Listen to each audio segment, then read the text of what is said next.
Hello book lovers, and welcome back or welcome to Nat Cat's Bookish Cafe. I'm here to start my week 1 Orilium reading vlog.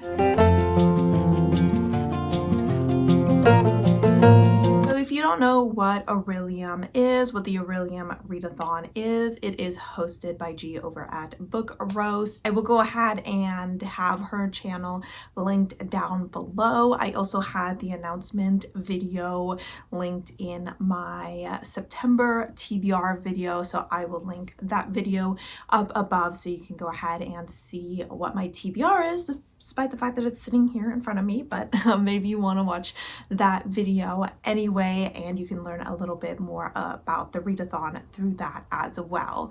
So I decided I would do weekly vlogging. Now I don't have too much time to edit because I have to read all these books, which is more than I usually read. Okay, if you're new to my channel, I usually don't read this many books in a month, but we are going to try our very best. But I'm also going to try my very best to keep these vlogs semi-short, under an hour, because my vlogs are usually over an hour. That would be great. But I just wanted to go ahead and jump in here before I did my September wrap-up filming, since I got my makeup on and everything like that, to start this video. It is September 1st, and we are going to jump right in.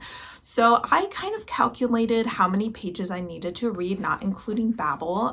Babel is not part of this Orilium TBR. It is a challenge book. It would be great if I could at least start it this month, but we will see what happens. But between all of these physical books here, I would need to read at least 90 pages a day in order to finish it by the end of the month.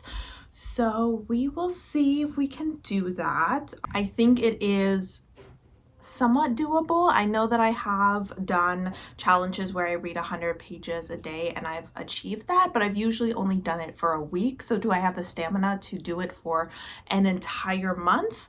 I'm not so sure. I do have a couple graphic novels in here. We have Chef's Kiss as well as Tokyo Ghoul. So that might make things a little bit easier because obviously reading 90 pages of that doesn't take as long. Now I did go ahead and put these in the order that I'm hoping to read them, starting with this Cole McCade book here.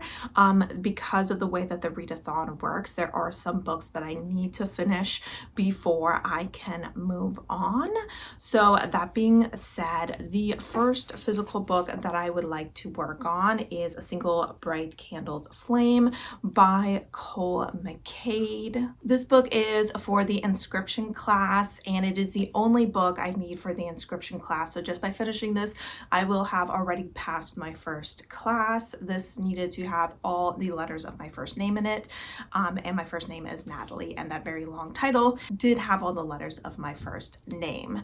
Now this is the 9th book in this series. All of them are relatively short, which is why it was so great to put on this TBR, and also the fact that I really want to read it.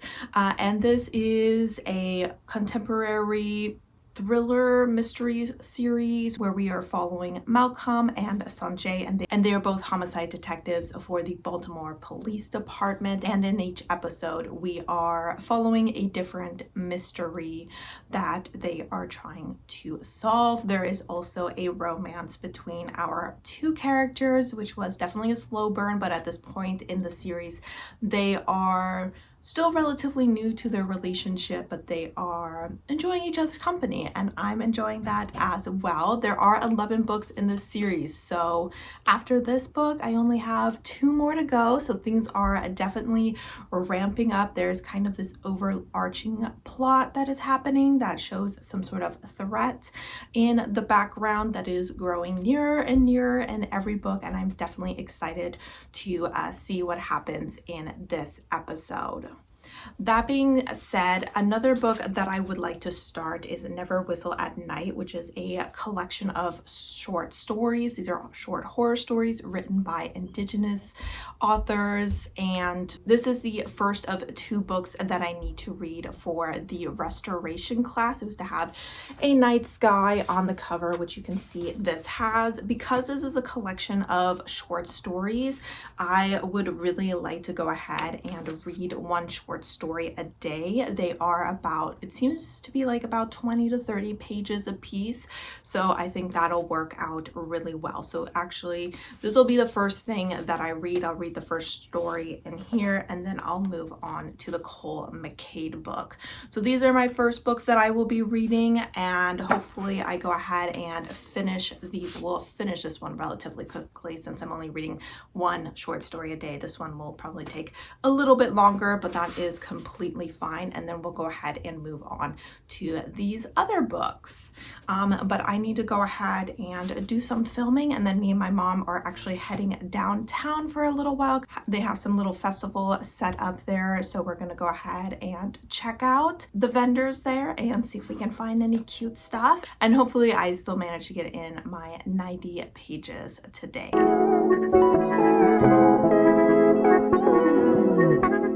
If I could tell you, I don't think you'd believe how long I felt this way. I'm begging you to stay. And if I could show you, I'd hope that you could see all the possibilities. There could be a place for you and me.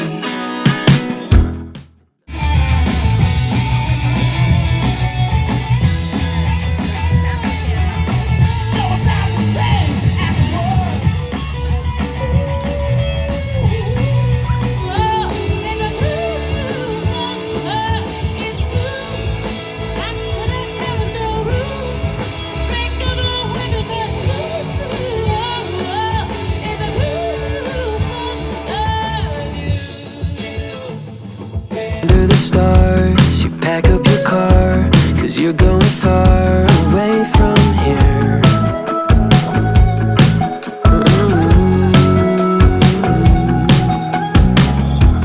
I wish I could stall, but I never call, and you're going all the way this year.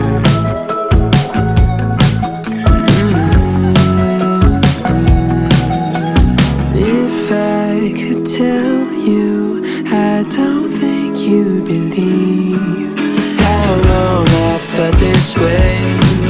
I'm begging you to stay. And if I could show you, I'd hope that you could see. Alright guys, so I'm here to do my first check-in because I have read the first 20 pages, the first story, and the story was called Kushtuka, and this was by Mathilda Zeller. And I'm not really gonna tell you what the short stories are about because they really are only like 20 pages long, so I don't want to like spoil anything for you guys, so I'll probably just give you like a general rating and if it creeped me out or not. I think I'm gonna have to give this first one 3 stars. I feel like it didn't really do much for me horror wise. I really do enjoy a story that is at least somewhat revenge based, so I liked that, but the ending did have me like a tiny bit confused. There's a part of me that's like, I think I kind of understand what happened, but there's also another part of me that was like, wait a minute, what happened here?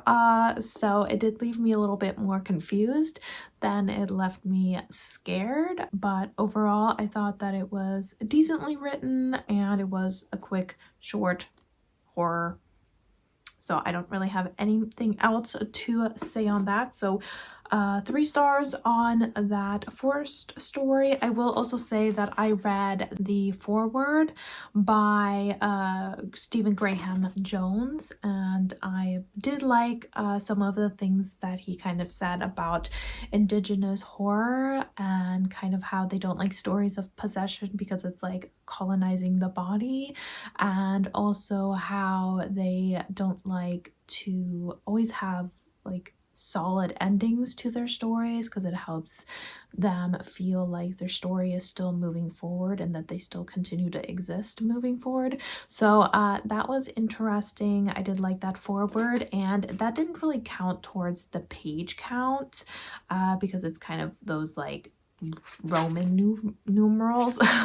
So I did read a little bit more than 20 pages, but since I didn't count those pages towards like when I was calculating the average that I would need to read, I didn't want to count it today either, just to make sure I'm not behind or anything. So since I read only 20 pages, I do need to go ahead and read another 70 pages to achieve my goal. But before I jump into the Cole McCade book, me and my mom went to the harbor festival thingy that was going downtown or going on downtown, and I took a few videos there. It was relatively crowded, so I didn't take too many, but we did buy some cute things. We did buy this beautiful kind of wooden plate that both of us absolutely loved.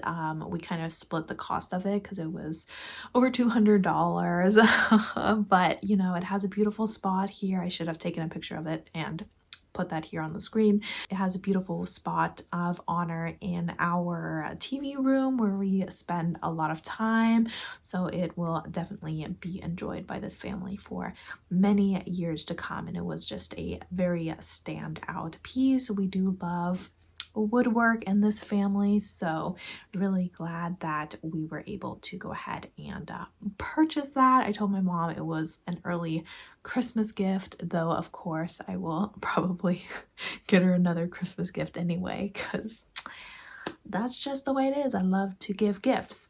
But some of the other things that I purchased, I keep buying things for gallery walls, which I never make, and I really need to get around to making one. But I went ahead and bought this little picture here. So this artist, she makes like watercolor paintings, but she makes the animals look like they're made out of origami. So I thought that that was really creative. She had a lot of beautiful pieces, but just like the coloring of this little octopus really stood out, and he's like matching my dress right now. But yes, he is super cute. I love me a little octopus, so I went ahead and bought him. I also ended up buying a t-shirt because I really love the color of it.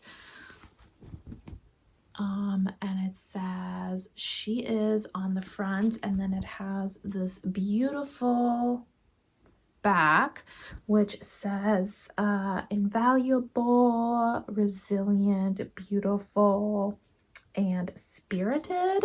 And this is by a Black creator. So I was happy. My mom actually bought me this shirt. She wanted to go ahead and purchase me this, and I just really love this back and just this color, so looking forward to wearing this out and about. I kind of wish this was the front. I'm kind of wondering like how bad would it look if I like wore it backwards like while I was filming my videos, but we will see. It is a very fun color, so glad that I got this. Then I just bought some soap that is tea tree and eucalyptus. I'm on my last bar of soap, so I always like to have a backup, and I prefer to have like little soaps made by local vendors rather than like store-bought soap. And eucalyptus is one of my favorite scents. If you watched my TBR, one of the prompts for the Orilium Readathon was to have a book that had like your favorite scent on it, and I kind of mentioned that eucalyptus was one of my favorite scents, but I didn't have any books that featured eucalyptus, but now I have a bar of soap that does. Up next, I bought these little mushroom earrings, and these are made out of clay, and I just love mushrooms, you know, so when I saw something made out of mushrooms, or not made out of mushrooms, but featuring mushrooms, I of course had to go ahead and get them, and I feel like they're a really nice kind of terracotta color, so really love those. And finally, I got another painting. Let's see if I can show this without my ring light getting in the way. So this was an artist who had a bunch of, I'm kind of like peekaboo. She had a bunch of different paintings that she paints on top of like these maps. So this one was from the California coast, and my mom said that I've actually been here Do I remember that? Absolutely not. But it is incredibly beautiful. I absolutely loved the colors of this. So I absolutely had to go ahead and snatch it up and put it on my non-existent gallery wall, guys. I'm just collecting all these works of art. What can I say? I just love people's art. And I just need to find a way to like actually display it. So hopefully we get around to that someday, maybe even this year, maybe. But that is my quick haul and my initial thoughts on the Never Whistle at Night. Not the strongest beginning to that book, but you know, I'm sure we will find some bangers in there. And I am going to go ahead and start on my next read, especially because I got to get through 70 pages of that tonight if I want to be on track. And I will check in with you guys later.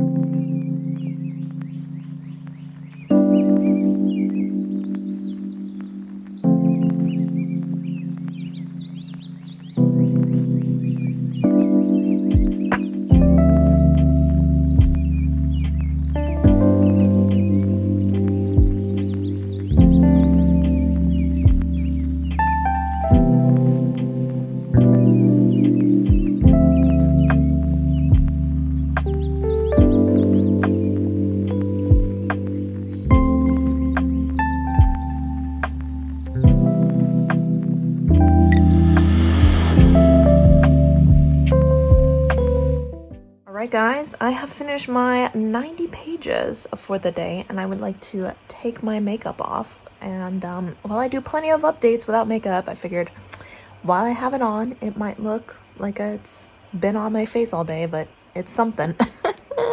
That being said, I have reached page 70 of this book. So obviously I have read my 90 pages for the day. This book luckily has like really big writing, so it is super easy for me to get through these pages. But so far I am enjoying it. I was a little nervous because usually the first chapter in these books are written from the perspective of the person who's about to get murdered and or kidnapped. And this one was a little long and a little wordy. I was just like, okay, no offense, but just die already.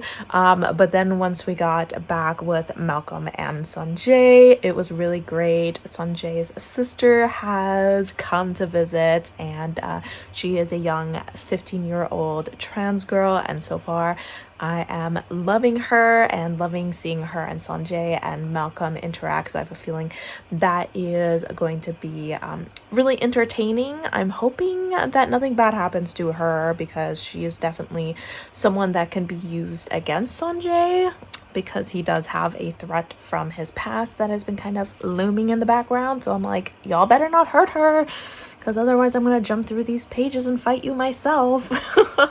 But yes, having a really good time. In the last book, something happened that has really hurt Sanjay emotionally, mentally. He definitely is going to have some PTSD from this event, and he is fighting really hard to deal with this in a healthy way. I'm not going to go into any more depth about that because it could be spoilery for some other reveals that happen throughout this series, but I'm enjoying seeing that. And just, you know, this story does a really good job of being realistic when it comes to people dealing with trauma. It's not like, oh, it's the next book, so we're just gonna forget about all the bad things that happened in the book before and we're all fine and dandy now. Like, no. Bad things happened, and those will continue to impact us for the rest of our life. So far, really enjoying it. A really quick read. I mean, I probably, if I really wanted to, could finish this book tonight, but I don't want to rush it or anything, so I'm probably gonna sit down and maybe watch some YouTube. Maybe I'll do a little bit more reading. I'm kind of debating if I want to read another one of the short stories.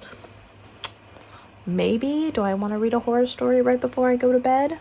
Might not be a good idea, but we will see how I feel, and I will go ahead and check in with you tomorrow after I do some more reading then.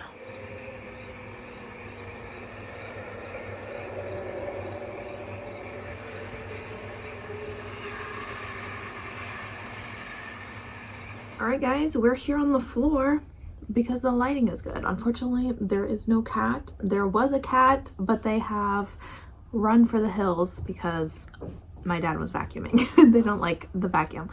But I wanted to go ahead and do a check-in. It is Monday. Happy Labor Day to us who have the day off. Hurrah! No work on a Monday is always great.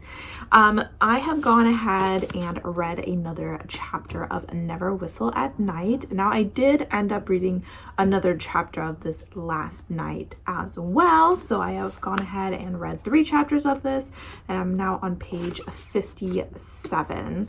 As far as my page count for the day, this chapter was 20 pages long. So we once again have to go ahead and read another 70 pages of the single. These cows, I was filming a video yesterday, like my wrap up, and they were bellowing like crazy, and I don't know if you can hear them, but it's so annoying. A single bright candle's flame. I need to read another 70 pages of today, which I should definitely be able to do because it's a relatively quick read. So last night I read the short story of White Hills by Rebecca Roanhorse, which I think she is a more well-known Indigenous author. She wrote, I think it was called Black Sun, or was it Dark Sun? I think it was Black Sun. I do have one of her books on my shelf, but I have never read her before. But I ended up giving that short story 4 stars because it made me really uncomfortable. So it definitely had the discomfort factor to it. Then this morning I read Navajos Don't Wear Elk Teeth, and oops, let me see who the author of this one was. Conley Lyons, and apparently she is also of German and Irish descent, which as someone of German descent, I'm like, hey, me and you both. But this book, I think I'm gonna go ahead and give it a 3.5 stars. I thought that it would be a 3-star read, but then the last couple pages really gripped me, and I do like the way that it ended. I do think this is one of those stories where it would have been nice if it was maybe drawn out a little bit. It definitely was about a toxic relationship, but it was obvious to me from the very beginning that it was a toxic relationship, and I would have preferred a more insidious approach where like it seemed like things were okay, but then you started to notice things were a little off and you started to feel a little uncomfortable. But since the vibe was off from like the very beginning, I don't know, it just didn't quite give me what I wanted, but I still did like the way that the book ended. So we have a 3-star, a 4-star, and a 3.5 so far. Something else I wanted to talk about was the audiobooks. I don't think I've talked about the audiobooks at all so far. I know, I'm like, I can't even remember what I talked about yesterday. So I started yesterday Good Girl Bad Blood by, that's what it's called, right? By Holly Jackson, which is the second book to A Good Girl's Guide to Murder. This is not actually a prompt for my Orilium, but I am reading this for the Bookstara read-along.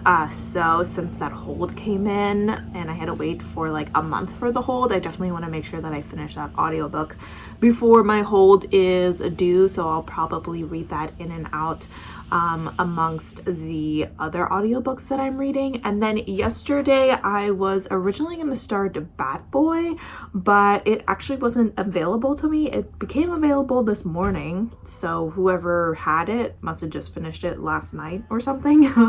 But I ended up last night starting My Roommate is a Vampire, and I listened to 11% of that. By the way, I'm 10% through the Holly Jackson book, but I'm not going to talk about the Holly Jackson book that much because I want to leave my thoughts for the Discord and the live show, which I'll hopefully be attending, and it's not an Orilium book, so I'll just kind of let you know if I've made progress on it, but I won't really like give you my thoughts on it.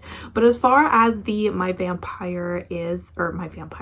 roommate is a vampire, I like it so far. The 11% that I've gotten through, essentially she's being evicted from her current apartment and she needs a new place to live, but she has been kind of working 2 jobs as she works at a library, which I feel like isn't super realistic, because I hear that becoming a librarian is actually really hard and she doesn't have a degree in whatever librarians need a degree in. It seems like she has a teaching degree in art, but I was just kind of like, I don't know, I feel like a lot of people go and get like their masters and bachelors and librarian studies or something and they still have trouble getting a job at the library. So it feels like unrealistic that someone who like doesn't have a degree in that got a job as a librarian. But I don't know, maybe she has like a position at the library that doesn't require that kind of degree, but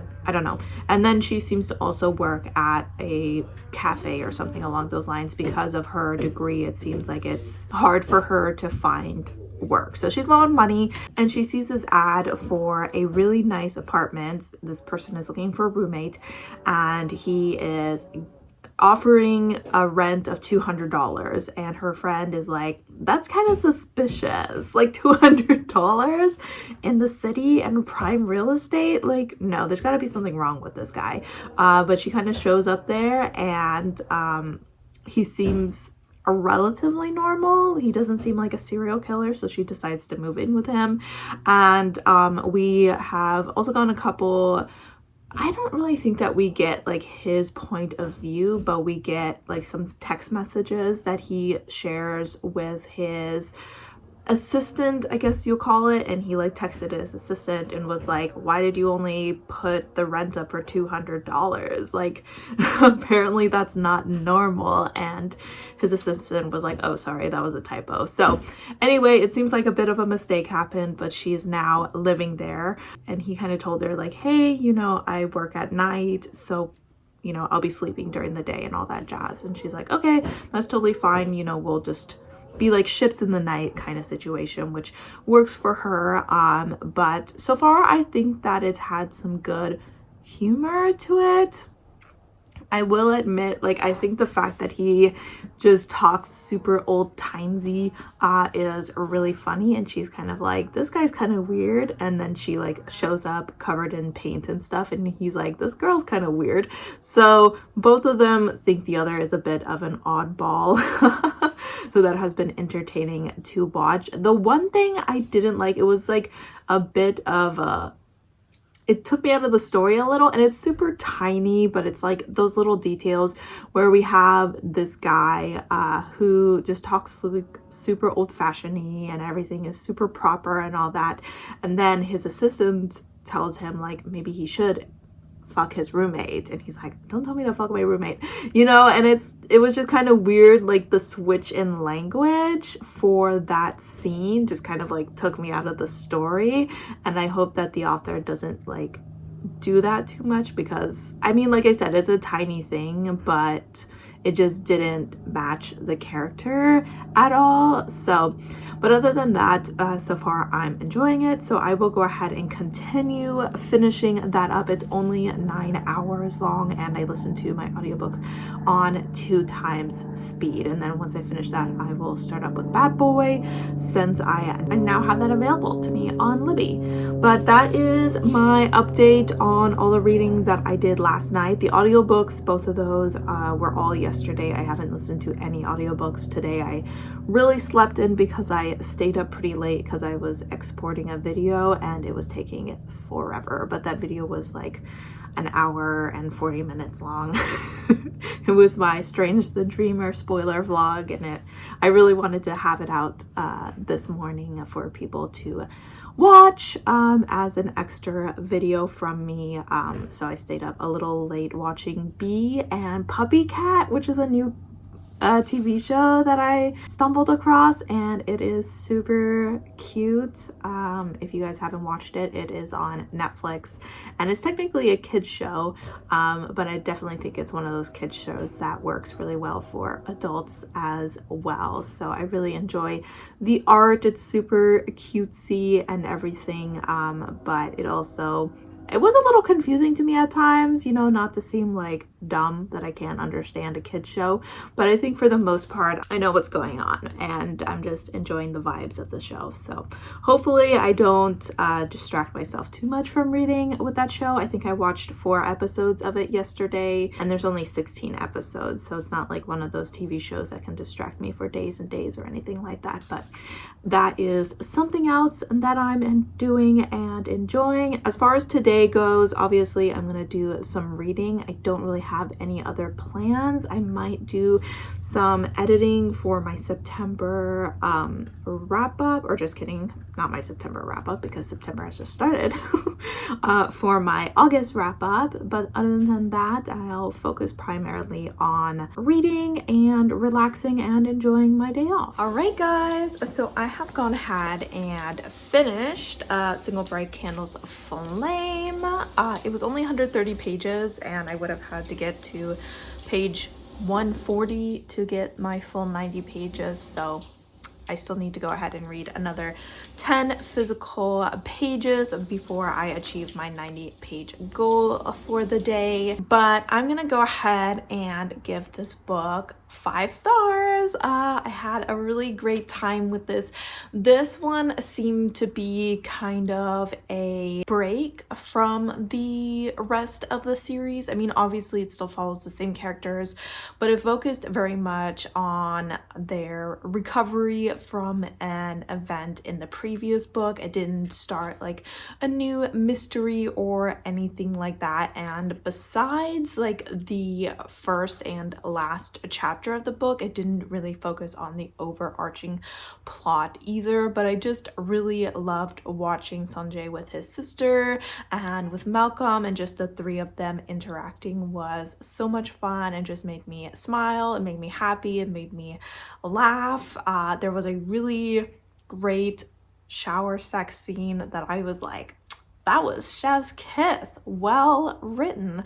So I had a wonderful time with this. They had some great discussions between the 2 of them. The 2 of them have been getting really great at communication throughout this series and just kind of talking through everything that they are feeling. So really enjoyed that aspect of the story. And the last chapter definitely ended on a bit of a cliffhanger. It kind of revolved around this character that I never know what to think of. It's like I really like them, but they also seem to have their fingers in a few different pies, and I'm like, are you good? Are you bad? Are you a good person who's in a bad situation? Or like, what is going on with this character? I'm not sure, but I definitely wish I could pick up the next book in this series like right away.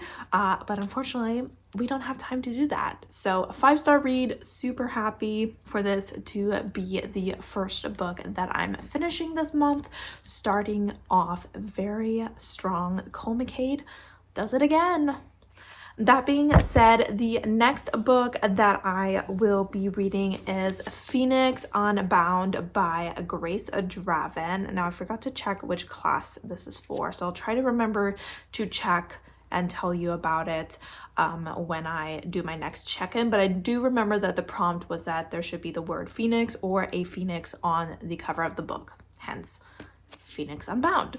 And this is a fantasy romance. Grace Draven is a author I have read from before. I read her Radiance series and absolutely loved it. One of my favorite fantasy romances of all time. So I'm super excited to be jumping into one of her books. The words are a little bit smaller here, so it'll definitely be harder to get through 90 pages than say with this book, but I have a feeling that I will just fall in love with this book in it'll be easy to fly through 90 or probably closer to like 70 pages a day, since I'll still be reading my chapters from Never Whistle at Night. But in this book, I'm just gonna read the back of it. It says, every year each town is required to send a young woman to the empire's capital. Her fate is to be burned alive for the entertainment of the masses.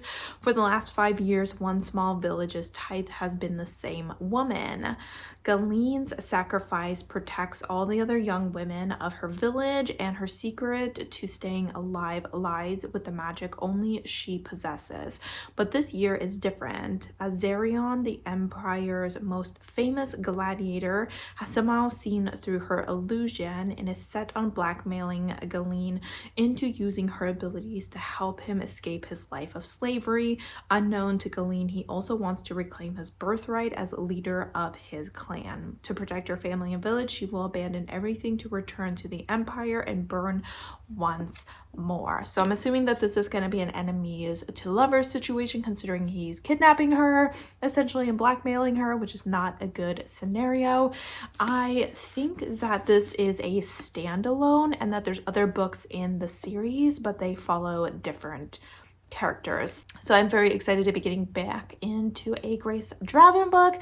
It has been a hot second since I have read one, and I technically only need to go ahead and read 10 pages of this, but I'm sure that I will go ahead and read more because it is not time to go to bed yet and I don't really have anything else to do. I did finish editing my August wrap up, so other than creating a thumbnail and uploading that, which I'll probably do later this week, I don't need to worry about that, so I can just focus on my reading. Hey baby, komm her. Komm her. Du musst runterkommen, du bist zu weit oben. Tofu, komm hierher. Der Branch. Der ist gut. Der ist gut und sturdy, down here. Kommst du da hoch?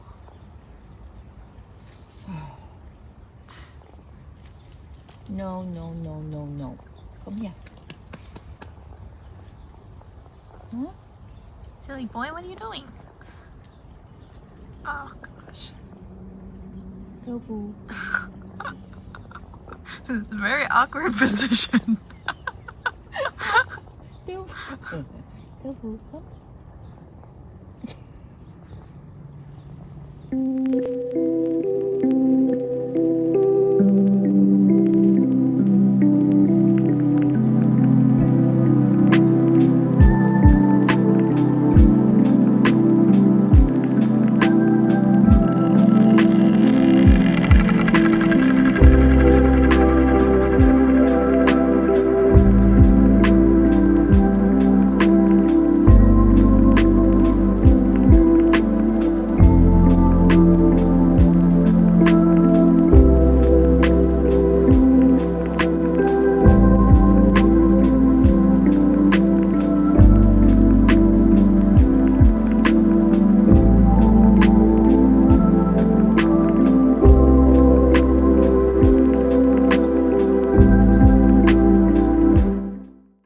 Crazy is when 2024 started, this cat did not exist, and now he's one of the most important things in my life. Oh my gosh.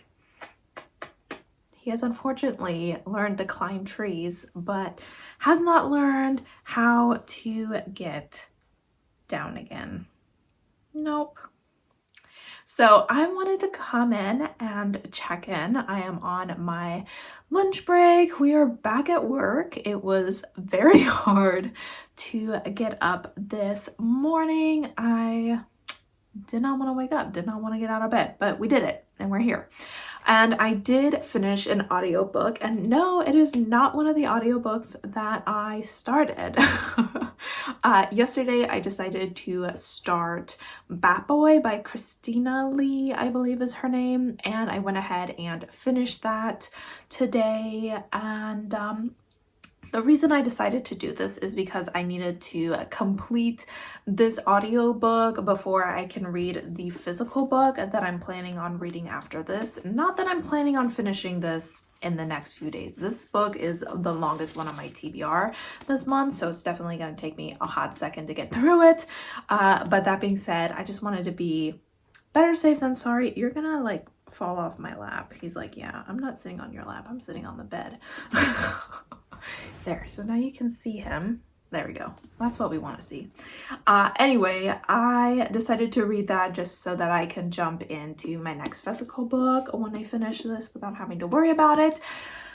So Bat Boy is a male romance. The audiobook was only 6 hours long, and I listened to my audiobooks on 2x speed, so it was really easy for me to just power through that real quick in like 3 hours. And I think I'm gonna go ahead and give it 3 stars. It's a sports romance. It's nothing special. It was a decent time. I had fun. There were a few sweet moments. I didn't love the writing. I thought it was a little amateurish. I don't know. It felt like a debut novel, to be honest. Like the author still needs to grow into their writing a little bit more. I also didn't like one of the narrators. There's 2 different narrators for the 2 guys, and I was like, one of them I did not like at all. So especially when he was reading sex scenes, I was like, I don't like your voice and I really don't want to hear you saying these things. So it was a little awkward at times. It was a little cheesy. It was nothing special, nothing new. Pretty much just no thoughts, head empty while reading that book, which I think is totally fine sometimes. I'm not sure yet if I'll read the next book in the series. I need to check if my library has the audiobook, because if it's another like really short audiobook, I may save it for like a Squashette series round or something like that, because they definitely kind of hinted at who the next couple was, and it's kind of like more leaning towards an enemies to lovers kind of situation, or a rivals to lovers situation, and I was kind of intrigued by that. So even though I only gave this book 3 stars, I could foresee myself continuing with the series, because it's not terrible, but it's just very vanilla. I mean, it's not vanilla in that there aren't explicit sex scenes, but you know, it was very middle of the road, very mediocre, wasn't giving much, wasn't overly connected to the characters. There was like really no plot or anything like that. So, but it was just a really quick, short read, and I want to say that was for Conjuration. I think that's an O prompt for Conjuration.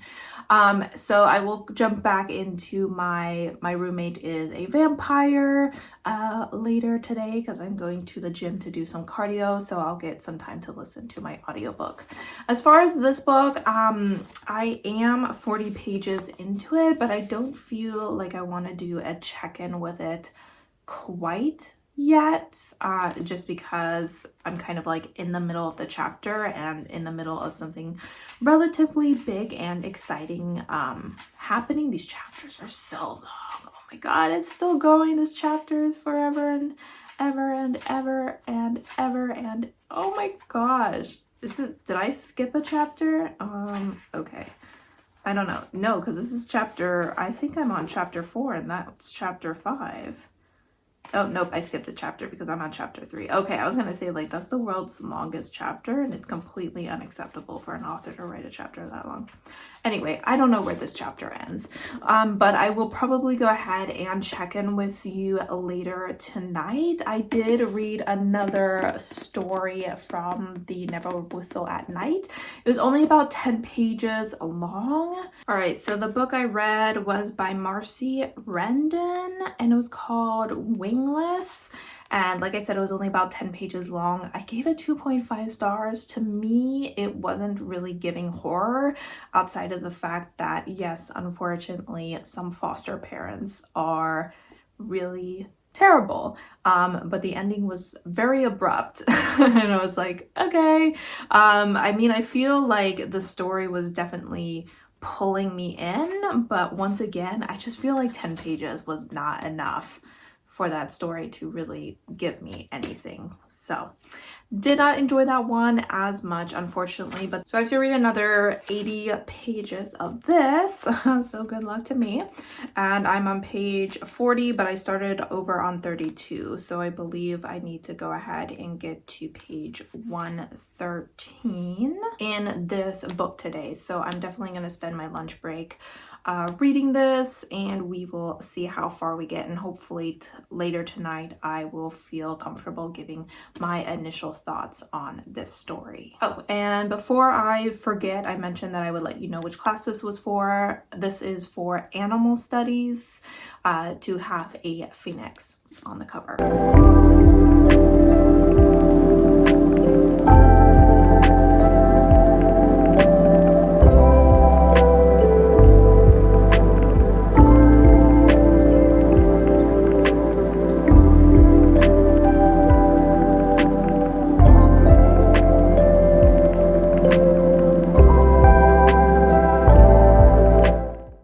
Everyone, it is evening. It is almost time for me to go to bed. I still have a little bit of time, and I do have about 10 more pages that I need to get through today in order to achieve my 90-page goal. But I am on page 104, and I figured since I was at the end of a chapter, it was a good place to check in and give you my initial thoughts on this book. So far, I am quite enjoying it. We are following our characters, Jeline, who is our phoenix, and Azarion, who is our slave or gladiator. And as I mentioned with the synopsis, he has kind of blackmailed her into gaining his freedom from this very evil kingdom, which has done a lot of harm to its people, and requires yearly sacrifices every spring from each individual village. And our main character, part of her power isn't just fire, it's her ability to create illusions, which is how she's able to return to the kingdom every year and burn without them suspecting that it is the same woman over and over again. And our character, Azarion, for some reason, can kind of see through her illusion, and over the last few years has kind of realized, like, hey, why does the same person keep showing up? And so this year, he was like, I want you to use your ability for illusion to help me get out of this cell, to break me free. And she's like, I really don't want to do that because it's not going to work and we're going to get caught and they're going to kill us. And he kind of threatens to expose her, which of course would condemn her village because the emperor would see it as them having kind of made a fool of him or having betrayed him by sending the same woman over and over again and not actually offering up sacrifices. And so she does end up agreeing to that, and she thinks, yep, okay, I'll help him. We're out now. I'm going to return to my family. Everything's going to go back to normal, until she turns around and he's galloping down the street and snatches her right up and is like, nope, you're coming back with me, because we gotta head back to my hometown, or his clan, I guess you could say. Apparently it was his cousin who sold him into slavery 10 years ago, and he's like, I need you to come back with me because my people worship the goddess of fire, who you represent as being a fire witch, and you will help me get back my place in my family. And she's like, don't want to do that. I really don't want to do that.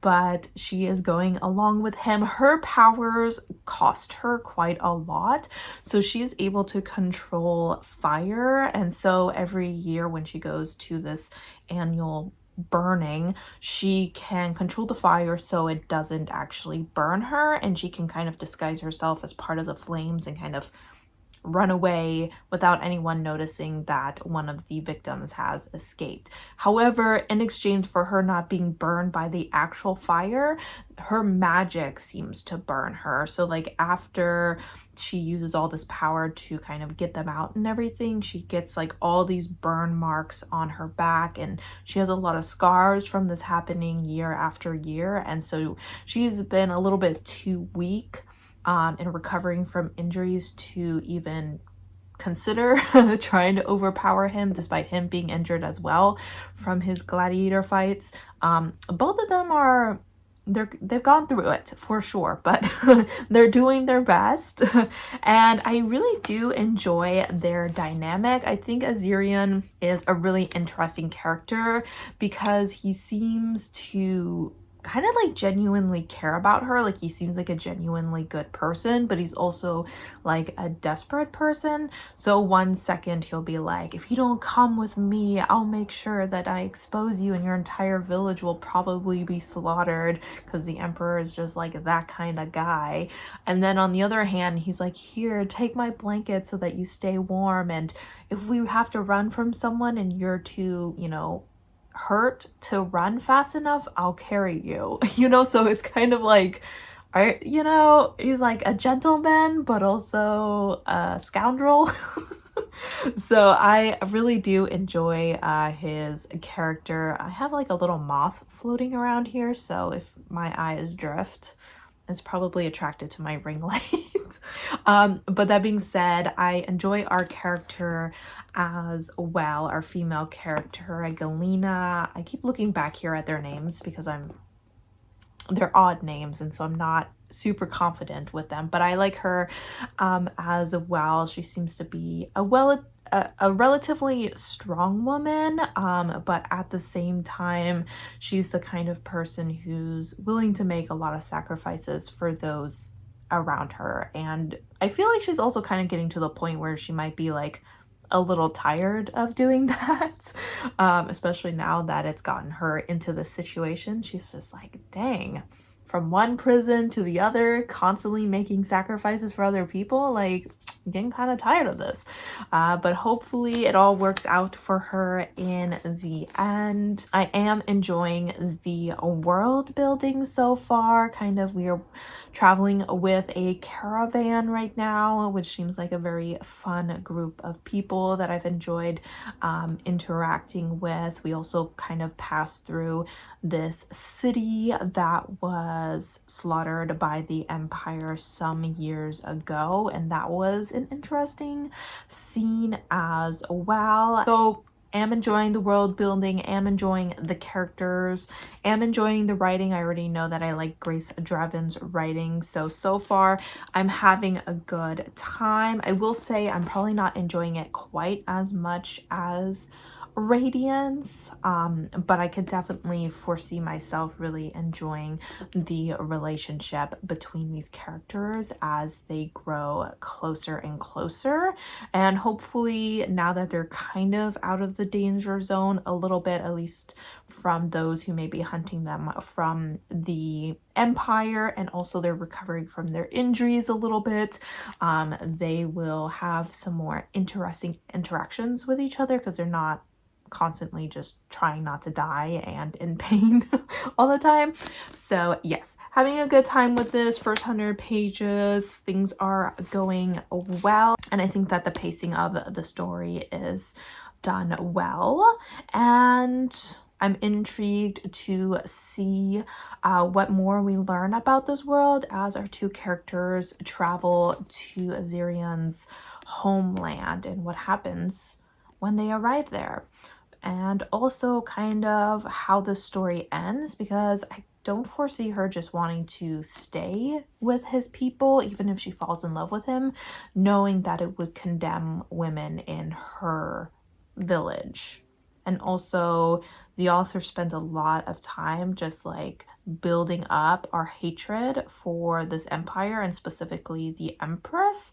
So I find it hard to believe that she wouldn't be taken care of in this book, unless it happens later in the series.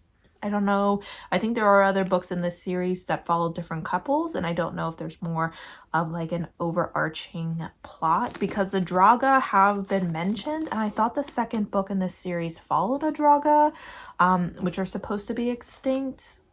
So I can definitely foresee the author kind of building an overarching plot that leads to the downfall of this royal family, but we will see. Those are my thoughts right now. I did go for a walk today because it was such nice weather. I decided it was better to go ahead and enjoy that before the next heat waves comes through later this week, instead of going to the gym, because I can enjoy that AC later this week.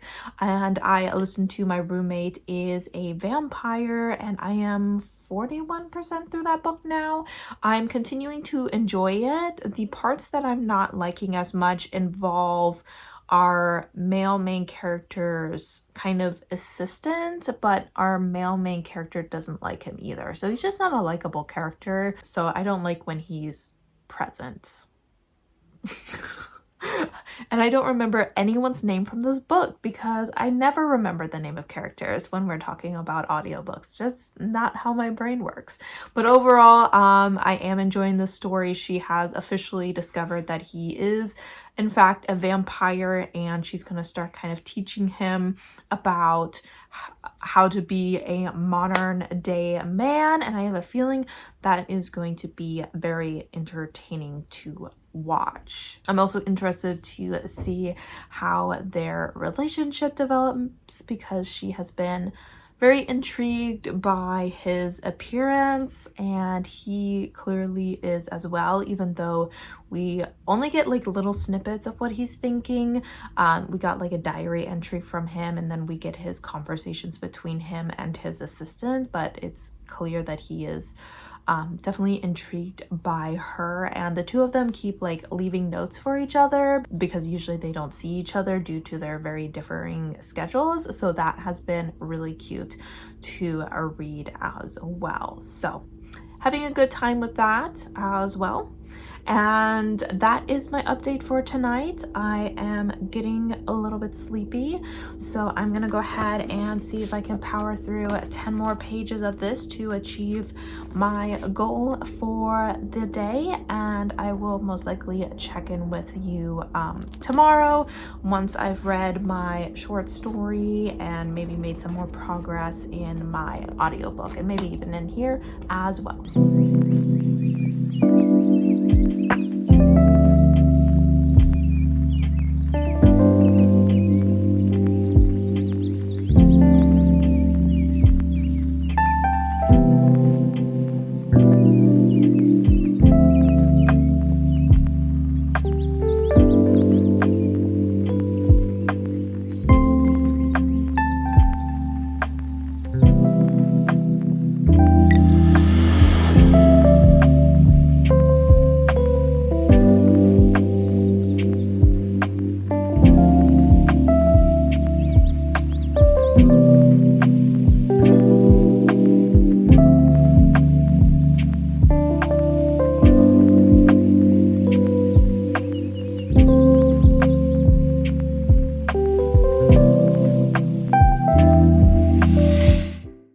It is Wednesday evening, and I am here to do a check-in with you guys. I have not completed my 90 pages of the day.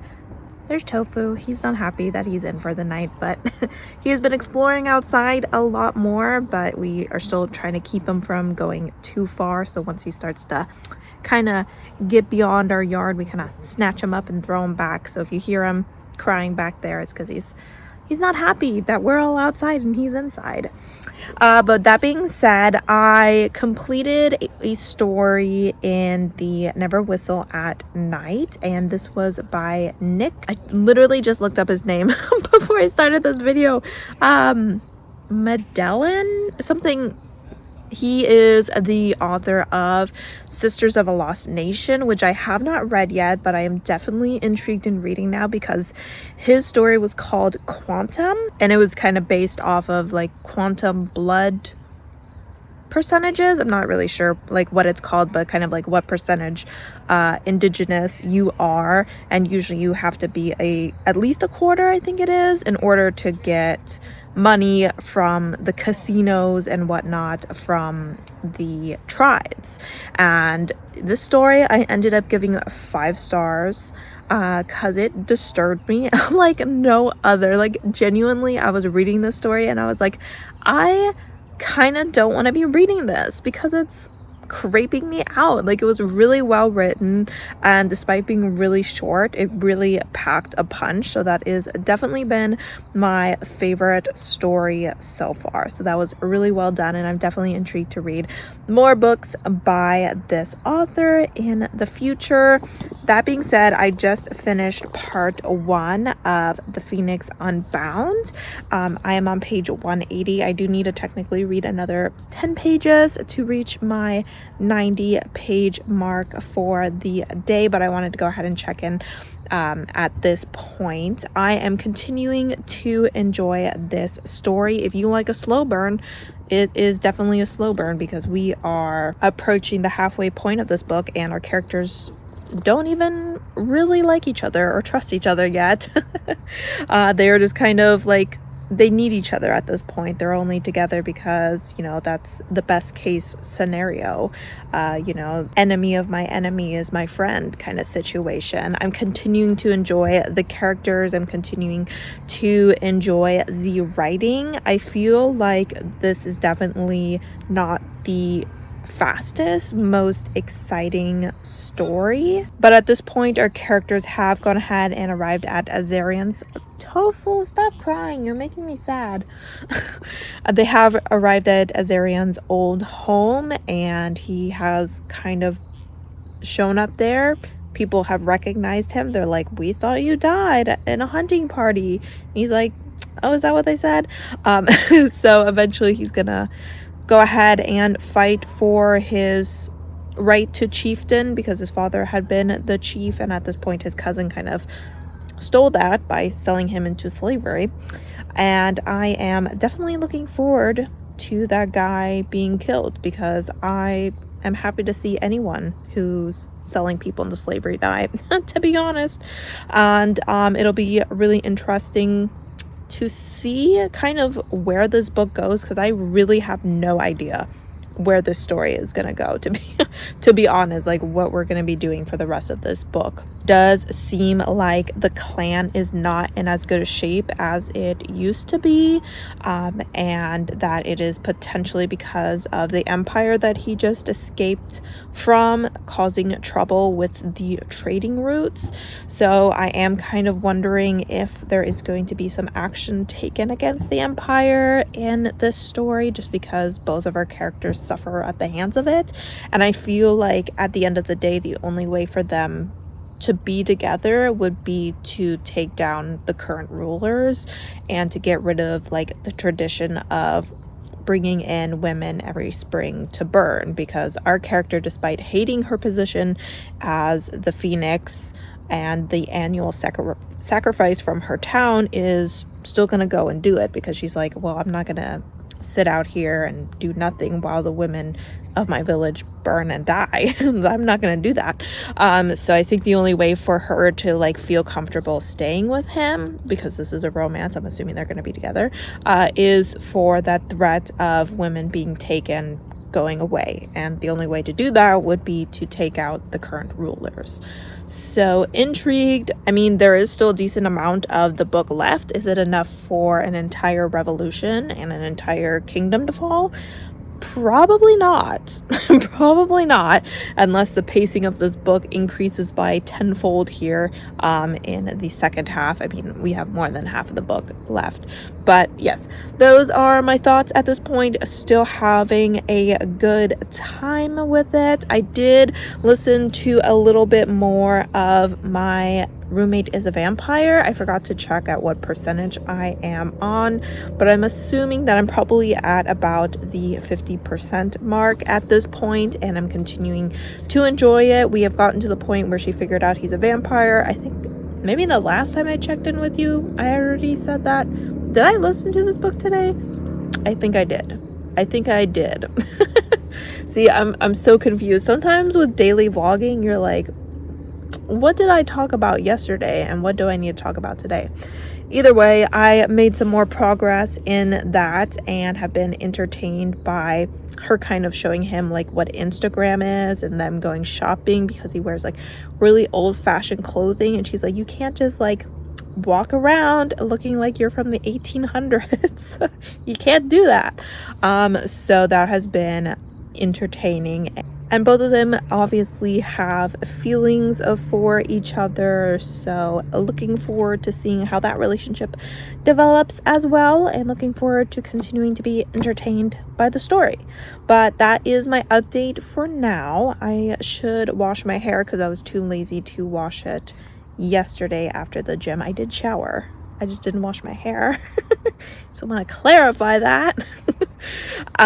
So I will probably go ahead and do that and then kind of chillax for the rest of the day, read my last 10 pages or so, and maybe listen to some more of my audiobook because I recently downloaded a couple new games on my phone, including that mansion game where you like can clean up the mansion kind of situation. I don't remember what it's called, but my sister is like obsessed with it, so I decided to give it a try, just so that I have something other than Candy Crush and Solitaire to play while I'm listening to audiobooks. But yes, that is my update. So I would say so far our reading is going relatively well. We are definitely on track. I do have a couple of other things that I need to focus on this month. Some homework from my therapist. So I will need to make sure that I don't just do only reading this month. Hopefully that won't set me behind or anything, but these are things that I need to prioritize to better my life. You know, we just can't just escape reality through literature all the time. So I gotta prepare for the real world too. But I will go ahead and check in with you sometime tomorrow with some more updates.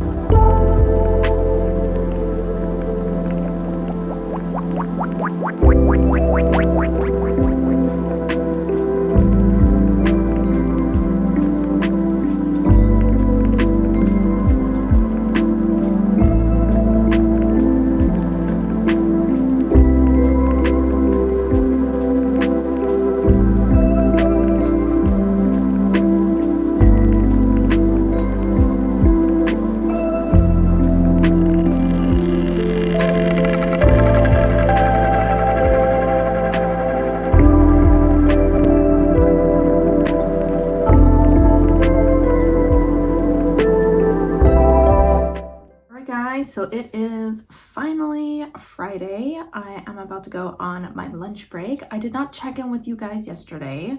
I did not read my 90 pages. I was close. I was off by 15 pages though. But because I didn't finish my 90 pages, I never checked in. So we are here to do a check-in to see how I am doing.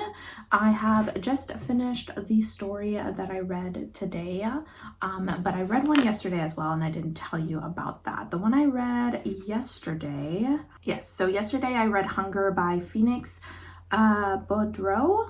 And I think I ended up giving it 2.5 stars because it didn't give me anything. It wasn't for me. And then today I read a story called TikTok by Sherry DeMaline, who seems to be the author of The Marrow Thieves, which is on my TBR. I think I started to read Hunting the Stars or something, which is the sequel to that. And then I realized I was reading a sequel that was like literally a sequel, and I mean it's kind of a companion novel, but I was just like, okay, I do need to read the first book before I read this, so I ended up putting it down. But I think I'm gonna give this 3 stars. I did enjoy the writing, but the story itself didn't really do anything for me.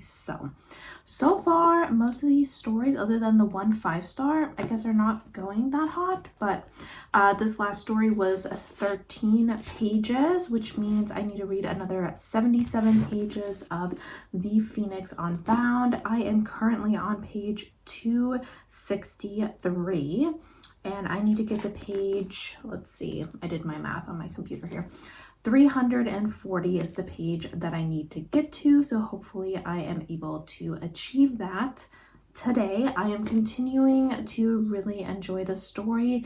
Their romance is starting to develop very gradually, but they have kind of really started to warm up to each other, and she started to warm up to, you know, his clan and all that jazz. It is definitely a shame that she needs to go back to her hometown so that, you know, she still has that obligation to save the other women, because if she doesn't go back, they will burn and die, and most likely her family will be punished in her place for her neglecting her obligations and all that.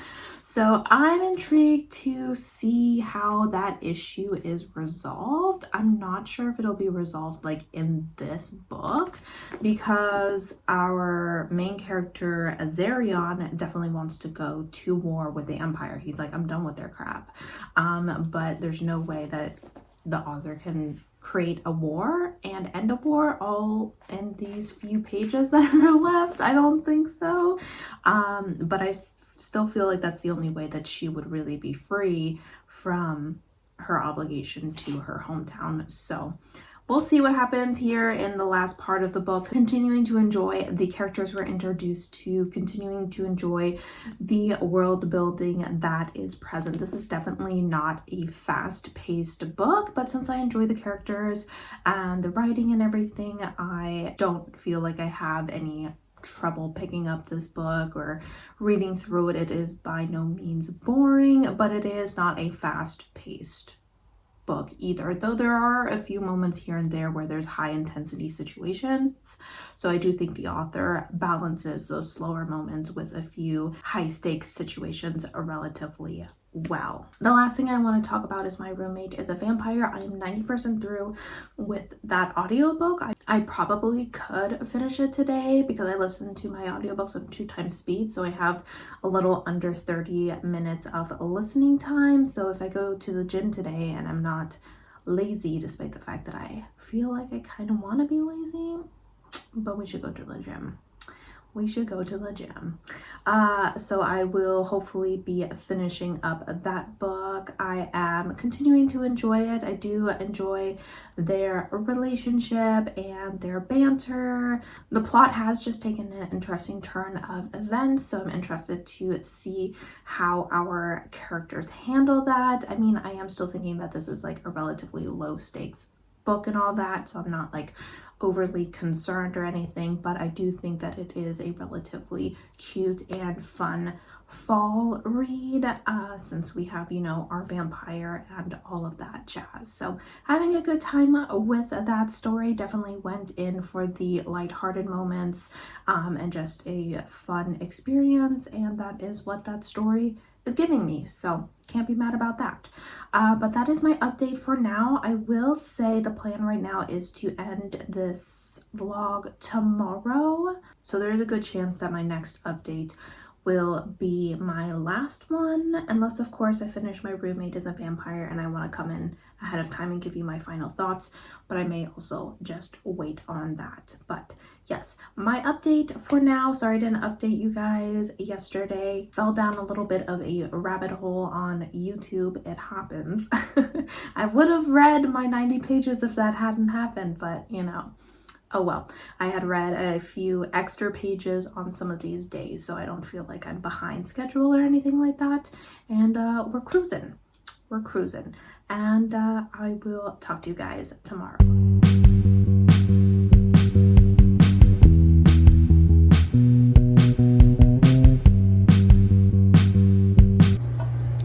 This is the second time this month where I'm about to step into the shower and one of these big spiders is in here.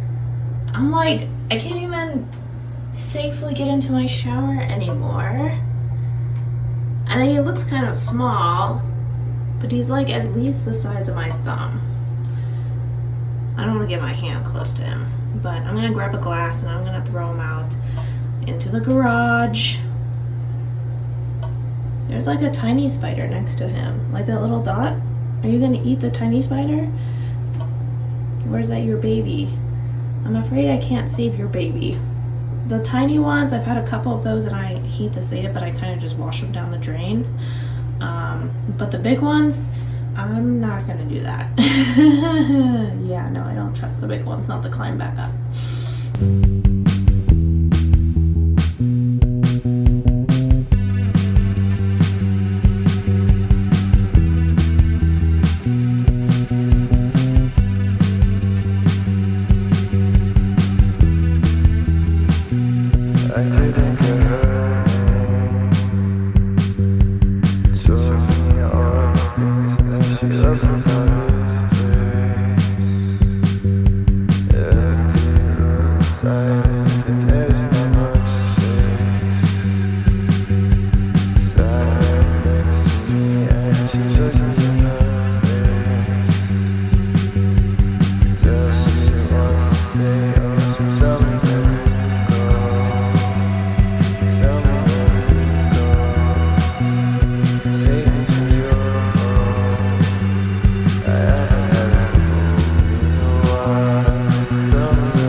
Alright guys, so it is Saturday evening, almost 9 o'clock, and I figured it was a good time to go ahead and wrap this vlog up. So we made really good progress with our Orilium TBR this month. We are definitely, this week.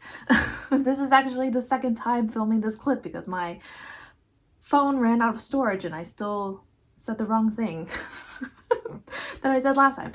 We made good progress this week, and we were definitely on track to complete this TBR this month. So I have some reviews here for you, and then we'll kind of just summarize what we read in this vlog and how we are doing with our overall TBR. So let's start out with the short story that I read in Never Whistle at Night. Now, I'm going to be totally honest, I cannot remember if I told you about the one that I read yesterday. Did I tell you about TikTok? If not, I read it and I think I maybe gave it 3 stars, and I don't really have anything to say on it. The one that I read today was called The Ones Who Killed Us by Brandon Hobson. 1 star. This was the most boring story I have ever read in my entire life. The paragraphs in this short story were a crime against humanity. I mean, this whole page is 1 paragraph, and that paragraph actually starts here on the previous page. And you can see this whole, like, more than half of this page is 1 paragraph. This whole page is 1 paragraph. It's like the world's longest paragraphs, and he's just babbling on and on, just saying the same thing. I honestly skimmed this. I skipped I skipped paragraphs, and I gave it 1 star. It was no. It was very bad. It was very bad. Sorry, Brandon, but that was not my cup of tea. So that was 1 star. Did not have a good time with that whatsoever. On the other hand, the Phoenix Unbound, I decided to go ahead and give this 5 stars. I had a really great time with this story. I absolutely loved the romance in here. I thought that the pacing was very well done. I think that's something that Grace Draven does really well. She does a really good job of taking enemies and realistically turning them into lovers. It's a very gradual situation, which is how it is in the real life. You know, I feel a lot of times when we have enemies to lover situations, it just kind of like flips on a dime and you're like, how did we get here? How did we get from enemies to lovers? Here you definitely see the progression of their relationship, and I really enjoyed that. I really enjoyed the ending of this story. I would say for the most part, this is a relatively slow paced book, but the ending was kind of balls to the walls, and I was like, whoa, there's a lot happening here, but at the same time, it still was well paced. I didn't feel like it was overly rushed. So I think that the author did a really good job of kind of bringing this story to a very satisfying conclusion. There were a couple parts that like almost made me tear up because I really was kind of scared that maybe our characters wouldn't be able to be together, and I was like, no, I want them to be together. And just watching them kind of like say goodbye and thinking they may potentially never see each other again was very heartbreaking. So the author did a really good job at pulling at my heartstrings, and like I said, a very exciting, well written ending. So 5 stars. Grace Draven does it again. So I'm excited to continue with this series. I am 90% sure that we meet the female love interest in book 2 in this book, just based off what I remember hearing about book 2. So I will definitely be intrigued to check that out because I really did enjoy that character and look forward to learning more about her and seeing her find the love of her life. So yes, 5 stars. That was great. Then I went ahead, as you probably saw from my b-roll, and started my next book, which is At Night All Blood is Black by David Diop, and this is a very short story. I'm already 44 pages into this story, and essentially we are just following a black serial killer during World War One. He is part of the French army, and that's really kind of all I want to say about it because it is such a short story. I don't really want to give more away. I went into this story relatively blind. So far, I'm definitely intrigued. I'm enjoying the writing style. Sometimes the writing is coming off as a little bit repetitive. Our character is definitely discussing the same points kind of again and again to kind of show you how he got to where he is. And sometimes when he's discussing one point, it shifts, like his opinion on it or his view on it shifts like just a tiny bit. Like he's like, oh, this is how I see it, but now that I'm a serial killer, kind of this is how I see it, and this is how it is, and no, this is how it is. And it is kind of interesting, but I'm hoping that the whole book isn't overly repetitive, because I feel like even though it is less than 150 pages, you know, sometimes if you feel like you're reading the same thing over and over again, you're kind of like, okay, is there something else to this story?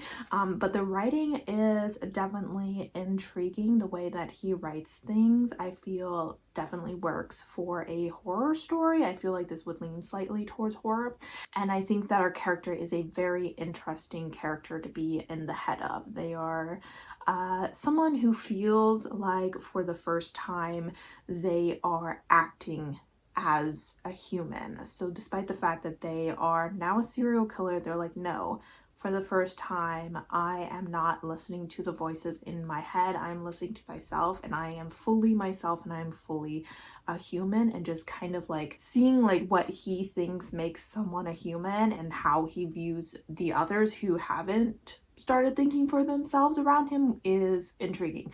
So I will continue reading this. It is such a short book that it would be great almost if I finished it tomorrow. It really depends on how much I have to do tomorrow. Sunday is usually my chore day, and I would probably want to get some editing done, so that might not happen, but it really shouldn't take me more than 1 or 2 more days to finish up this book. So that is where we are. I'm looking at my computer here where I have my little TBR listed out.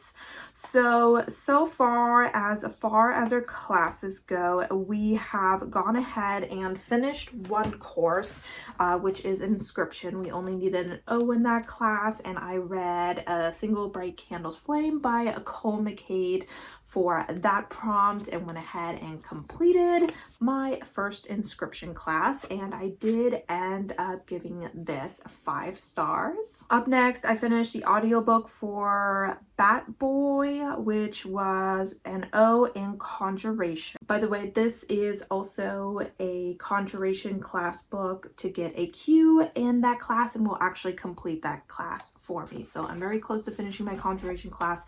This was for the prompt of a book that won an award. This won the 2021 International Booker Prize. So Bat Boy, I read for the O prompt for Conjuration and I ended up giving it 3 stars.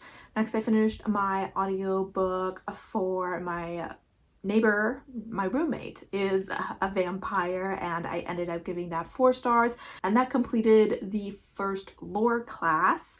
O-level, read a vampire book. And then finally we finished the first class for animal studies, and that was to have a phoenix on the cover. So far we are doing relatively good. Never Whistle at Night is for a restoration, so I will continue making progress through this slowly but steadily. So next week we will definitely be finishing Conjuration. We should also be finishing Demonology because I will be reading my next audiobook. I haven't started it yet, but my next audiobook is going to be Keep This to Yourself, which is the only book I need to read for Demonology. And then we'll see where we go from there with my physical books. So yay, very happy. Hope you guys enjoyed this vlog. I am 90% sure that I did not keep it as short as I wanted to. So sorry, editing Natalie. We will have to try to make time to edit this video and get it out sooner rather than later. But I would love to know how you guys are doing on your Orilium TBR, or even just your TBR, your September reading month in general, if you're not taking part of the Orilium Readathon. As always, guys, thank you so much for supporting my channel by watching my videos, and I hope to see you next time. Bye!